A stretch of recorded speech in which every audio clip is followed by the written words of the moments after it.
जय यीशु सभी को। आपका स्वागत है हमारे सेक्रेड स्क्रिप्ट सोर्स चैनल पर। आज हम आपको बाइबल की एक दिलचस्प कहानी सुनाने वाले हैं जिसमें जादू, भविष्यवाणियां और आत्मिक अनुभवों का मिलना जुलना है। यह कहानी है चुड़ैल, एंडोर और सैमुएल की प्रेत आत्मा की। यह कहानी बाइबल में एक महत्वपूर्ण प्रसंग में उल्लिखित है और हम इसे आपके साथ साझा करेंगे।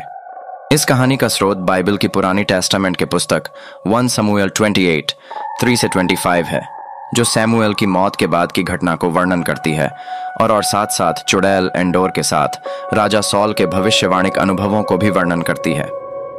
तो चलिए कहानी की ओर बढ़ते हैं। कहानी की शुरुआत होती है चुड़ैल एंडोर के साथ। वह एक शक्तिशाली जादूगर थी जिसकी काले जादू की शक्तियां उसके चारों ओर के लोगों के बीच मशहूर थीं।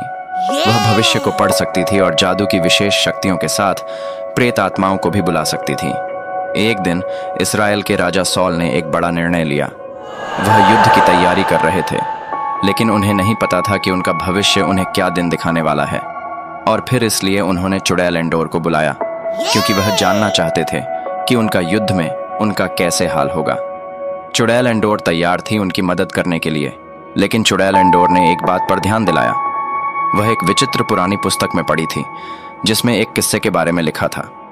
इस किस्से के अनुसार जब किसी व्यक्ति की मौत हो जाती है, उनकी प्रेत आत्मा चुड़ैल एंडोर के सामने प्रकट होती है और वह प्रेत आत्मा भविष्य के बारे में सच्चाई बता सकती है। राजा सॉल ने चुड़ैल एंडोर से उस प्रेत आत्मा को बुलाने के लिए कहा। चुड़ैल एंडोर ने जादू का विशेष तांत्रिक अभ्यास किया और जल्द ही उस प्रेत आत्मा को बुलाया।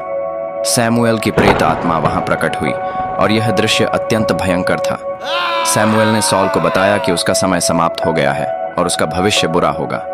राजा सॉल भय में कांपते हुए युद्ध के लिए तैयार हो गए, लेकिन उसका भविष्य ठीक वैसा हुआ जैसा सैमुएल ने कहा था। यह थी चुड़ैल एंडोर और सैमुएल की प्रेत आत्मा की कहानी, जो बाइबल में एक महत्वपूर्ण घटना के रूप में उल्लिखित है। कृपया ध्यान दें कि यह कहानी केवल एक कथा है और इसका केवल एक ही आधिकारिक धार्मिक संदेश है कि जादूगरी या डायनों की पूजा करना और अन्य अधार्मिक प्रथाओं को अपनाना ईसाई धार्मिक तत्वों के साथ मेल नहीं खाता है। यदि आप इसे कर रहे हैं तो आप होली ट्रिनिटी यानी पवित्र त्रित्व का अपमान कर रहे हैं, और जिसकी वजह से भविष्य में आपका सामना अधार्मिकता और बुराई से हो सकता है। हमें सतर्क रहना चाहिए और सद्गुण के मार्ग पर चलना चाहिए, जो हमें शुभ और पवित्र जीवन की ओर ले जाता है।